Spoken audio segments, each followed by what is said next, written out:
Greetings, Exile! After watching the reveal of the third Edict, I can't even begin to describe how excited I am for the upcoming league. GGG might have fixed the entire game with just this one single update. The removal of support gem limitations and the introduction of 150 new notables open up countless new build possibilities. The new sprinting mechanic will allow us to move even slower through the campaign. The long-awaited auction house will save everyone from the massive headache of spamming hundreds of people before getting any response for that one Exalt item. On top of that, we no longer have to run the same acts again with the removal of the cruel difficulty.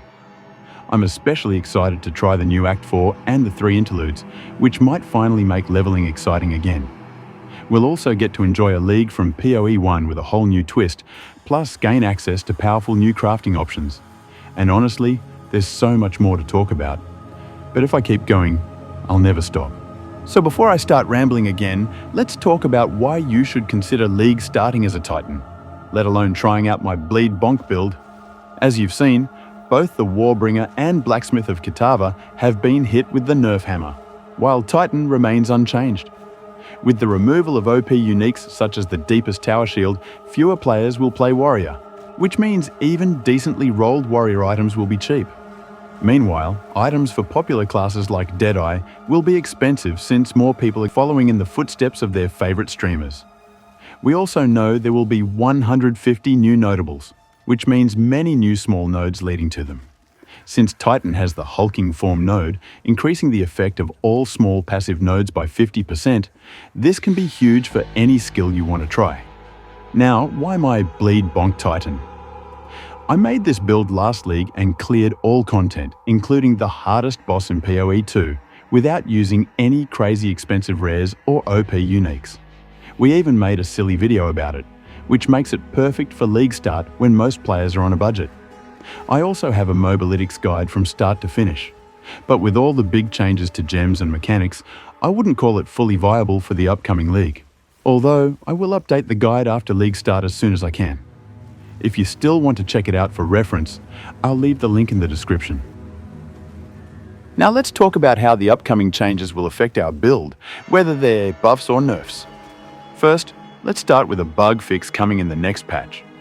Currently, the base stun scaling of melee and physical damage is additive, but after the fix it will be multiplicative. This means melee and especially physical builds will have much higher stun build-up. As one of the developers of POB pointed out, this is a massive boost to all stun builds, not just mine. For skills, Shield Charge will still carry us through the early acts easily. Many people see the upcoming changes as a heavy nerf, but for our build it barely matters, since we mainly rely on the interaction between Stomping Ground and Shield Charge to quickly heavy stun enemies. And with the cooldown removed, Shield Charge is basically the new rake for leveling. Next up, Bone Shatter will now deal 50% more damage to unique enemies, which is nice, I guess. Then we have Seismic Cry, which has been reworked. It no longer resets cooldown if it doesn't hit heavy stunned targets, but it can now empower more attacks depending on enemy power, while also consuming endurance charges to bypass cooldown. Its quality now grants 10% more damage to shockwaves from empowered attacks. Overall, that's a buff.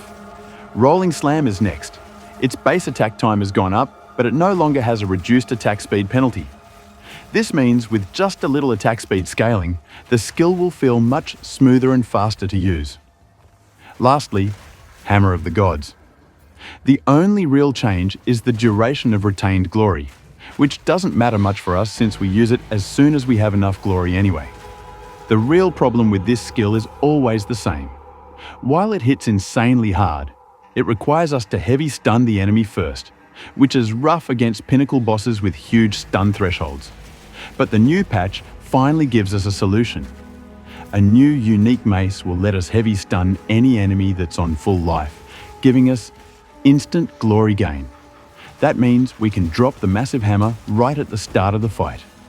Just keep the mace in weapon swap, smack the boss once, then swap back, and unleash Hammer of the Gods with your main weapon. Before we wrap up, I want to quickly address two major concerns people usually have with stun and bleed builds. Let's start with stun. Most stun builds use Bone Shatter for clear, which requires priming enemies for a stun. There are several ways to do this. If you want to work really hard for it, you can use Rolling Slam and cancel it before the second slam. If you just want to work hard, you can use Mace Strike. If you don't want to work hard at all, you can use Shield Charge. And if you're as lazy as I am and don't want to work at all, you can use the Wind Dancer tech to prime enemies for stun automatically. Now that there's no limit on using the same support gem across different skills, you can link Brink support to any of these options. That way, your enemies are never heavy stunned, just primed for it, which is exactly what you need for Bone Shatter. Next, let's talk about Bleed Aggravation. On top of using Rupture support for heavily stunned enemies, you can also pick up certain passive notables to aggravate bleeding easily, even without heavily stunning enemies. And if you've got any questions about the build, drop them in the comments below. Catch me live on Twitch or join our Discord server where I can help you directly. If you enjoy these kinds of off-meta builds, make sure to like, subscribe, and bonk that notification bell to stay updated. But before we wrap things up, I need to share a bit of personal trauma. Since this build can't just yeet bosses into the Shadow Realm with a single click, there was one encounter that nearly broke me.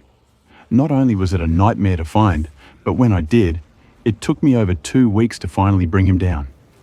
I had to study every mechanic like I was preparing for an exam, dodge like a Dark Souls speedrunner, and play like a god-tier gamer, because one mistake meant instant death and emotional damage. So now, I invite you to witness true suffering. Here's the boss fight that turned me into a broken man. Tier 4 Arbiter of Ash.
return, though I am dead. One day this Titan's will shall stand and break the Arbiter's holy hand. But till that day I fall in flame, ash-bound eternal is my name.